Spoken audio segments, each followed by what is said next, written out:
A room was quiet, but Sergey's heart was not. He sat in the dim light of a library corner at Stanford, the air heavy with the faint scent of old books and late-night coffee. His mind was restless, haunted by a question he could not silence. What if no one ever believes in me? The world outside was roaring with noise, money, power, reputation. But here, in the silence of his own doubt, he felt invisible. Just another graduate student with too many theories and no audience. He ran his hands across the worn keys of his laptop, the screen glowing faintly against the shadows. Ideas lived there, strange and ambitious ones, too large for the fragile cage of his chest. Yet, as the hours stretched on, he felt them rot in obscurity. Sergey Brin was not born into certainty. He had known displacement before ambition. His family had left the iron grip of the Soviet Union, where silence was safer than speech, where curiosity was seen as rebellion. They came to America searching for freedom, but freedom had its own price. Poverty whispered through their small apartment in Maryland. His father worked relentlessly. His mother carried exhaustion like a second skin. And Sergey grew up caught between the guilt of their sacrifice and the hunger of his own potential. He wanted to escape that smallness. He wanted to carve his way into a world that had already decided who mattered and who did not. But brilliance is not enough.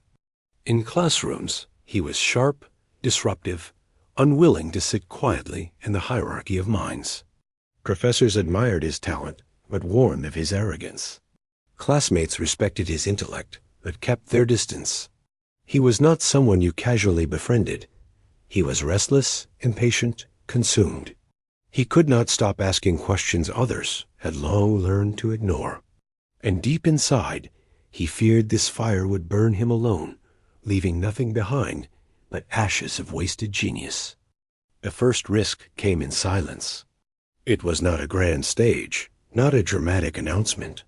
Just a choice of decision to focus his research not on the safe, predictable paths others followed, but on something absurd, creating a way to organize the entire chaos of the Internet.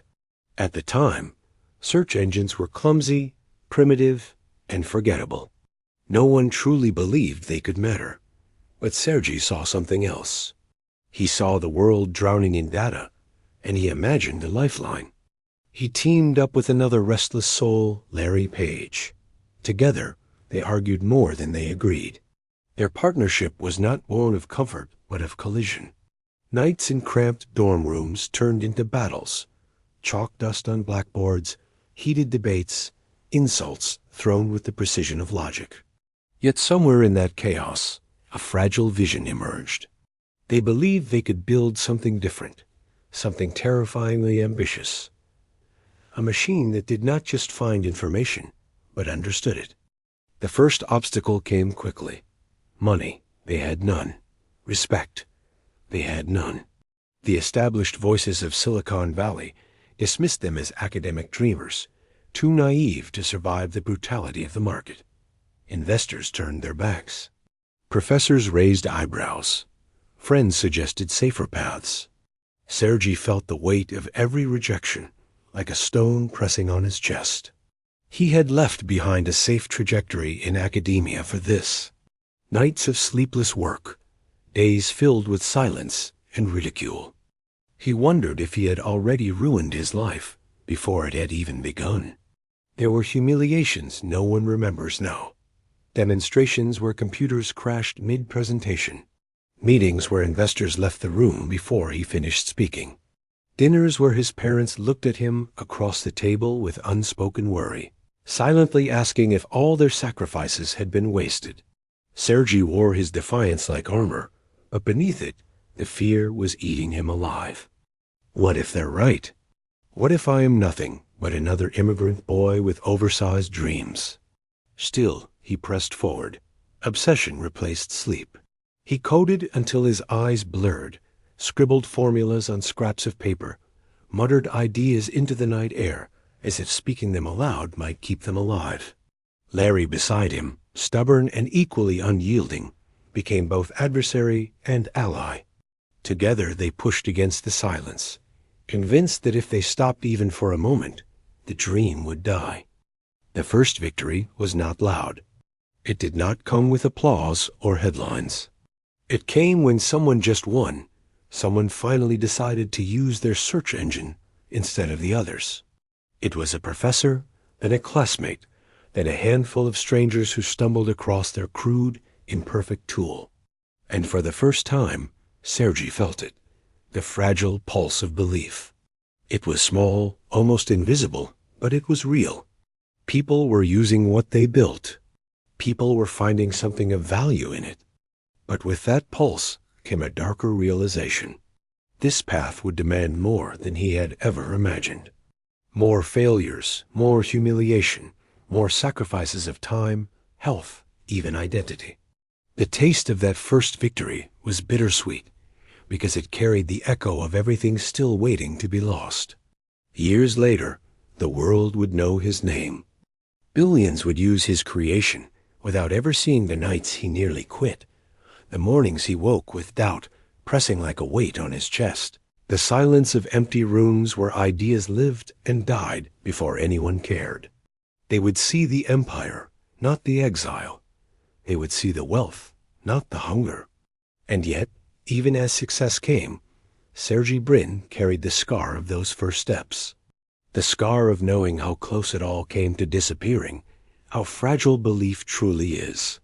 For every story told about triumph, there is another, hidden, about the nights of despair that nearly buried it. If he had stopped, then if he had walked away, silenced the obsession, returned to safety, there would be no search engine, no empire, no Sergey Brin in the history of ambition. But he didn't. He stepped forward into the abyss, with nothing but doubt as his shadow and obsession as his guide. And in that darkness, the first light appeared. The light was faint at first. A handful of users. A whisper of interest. But in the fragile silence of obscurity, even the smallest echo can sound like thunder. Sergey felt the tremor of possibility, and it terrified him, because possibility is cruel. It invites you to climb higher, only to watch you fall harder. The walls of their borrowed office were thin, their desks borrowed, their futures uncertain. They were still outsiders, two young men with no business pedigree, no polished suits, no polite smiles for investors who wanted obedience. Sergey hated the games of power, the pretense of respectability. He carried himself with bluntness, sometimes arrogance, and it cost them doors that would never open again. But he could not stop. The idea was too alive, too demanding. They lived in chaos. Pizza boxes stacked like monuments to exhaustion, servers humming in overheated rooms, every crash threatening to undo months of work. Sergey slept on floors, his head pressed against keyboards, waking to lines of code that blurred into one another. Every breath carried a question. Is this worth it? Every failure whispered the same temptation. Give up before it destroys you. Then came the first real test funding. Not scraps, not pennies, but the kind of money that could decide whether they survived another year or vanished into memory. Sergey walked into rooms where polished men smiled with polite cruelty, reminding him that his idea was too radical, too fragile, too doomed. He hated those rooms. He hated the way they looked at him, as if he were a child, playing at ambition. But he smiled back, spoke with defiance, and carried his silence afterward like a wound. It was Andy Bechtolsheim, a man who had already seen empires rise, who wrote the check that kept their dream alive. A check made not after a long negotiation, but after a short meeting in the cool morning air. Just one signature, one flick of ink, and the fragile pulse of their project became a heartbeat. Sergey held that check in his hand like a talisman, knowing that for the first time, someone outside their chaos believed. But belief brought new shadows. Growth was no longer an idea, it was an expectation. Suddenly, failure meant betrayal. Suddenly, the silence of obscurity was replaced by the roar of competition. The giants of Silicon Valley began to notice, and with their notice came the weight of threat. Netscape, Yahoo, Microsoft colossuses who could crush with a glance. Sergey, the immigrant boy who once wondered if anyone would listen, was now standing in an arena where one wrong step could mean annihilation. And still, the fear followed him. Fear that the system would collapse under the weight of too many users. Fear that their fragile partnership with Larry would implode under the pressure of ambition. Fear that success would be just another illusion, one torn away the moment he dared to believe in it. He carried that fear into every meeting, every sleepless night, every battle with code and circumstance.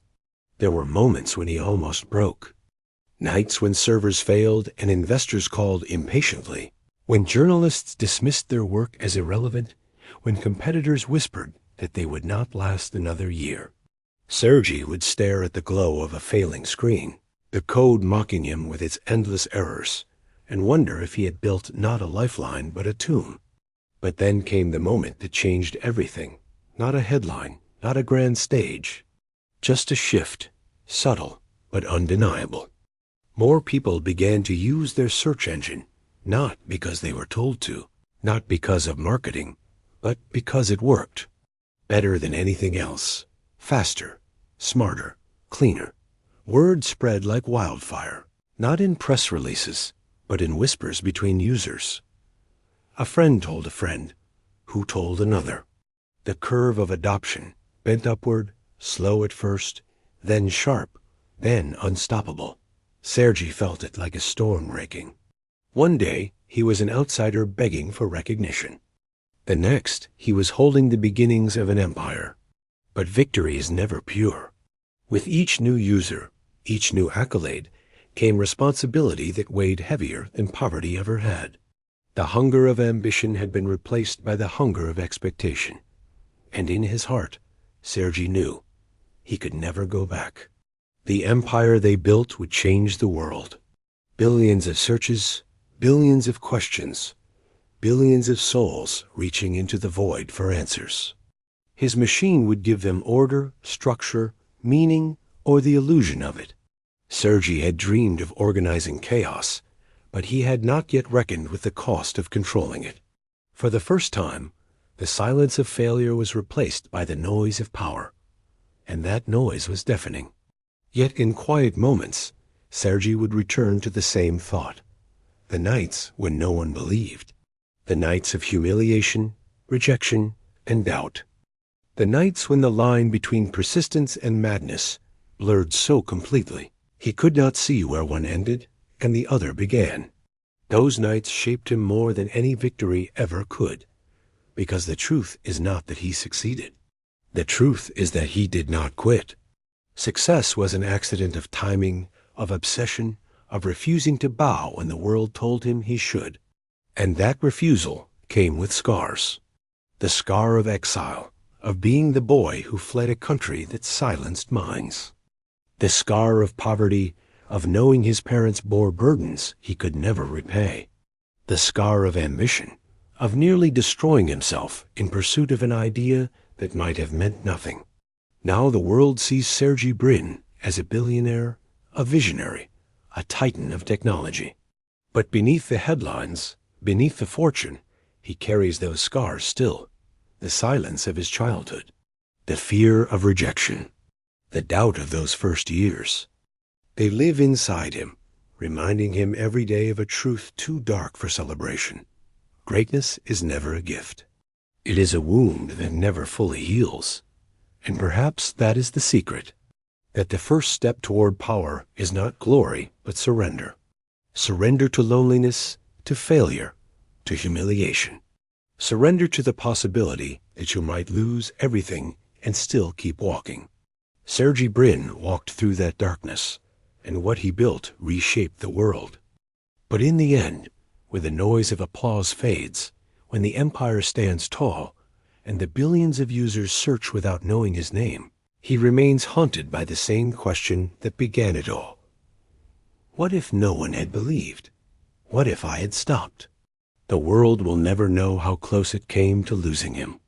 how fragile the line between obscurity and empire truly was. How much of success is not genius, but survival. Sergey knows, and he carries it like a shadow, because the first victory never silences the doubt. It only teaches you to live with it.